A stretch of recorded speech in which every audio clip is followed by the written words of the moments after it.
घाटवा पे तिवाई चढ़ावेले हो। जल बीच खड़ा होई दर्शन ला असरा लगावेले हो।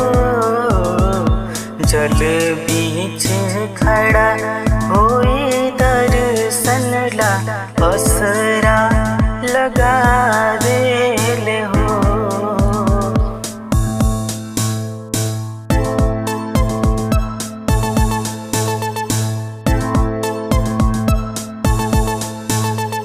भूखली शरीरिया सजल शोभे मनवा, पूर्वे लगल बड़वे सबके धियनवा। जोड़े जोड़े दौरा ए दीनानाथ घाटवा पे तिवाई चढ़ावेले हो।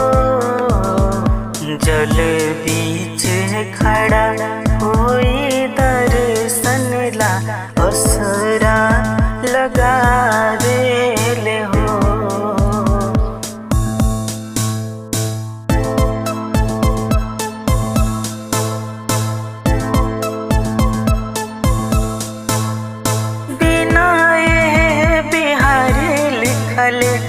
माई के भजनवा गावेला प्रदीप बेटा भाई के धियनवा।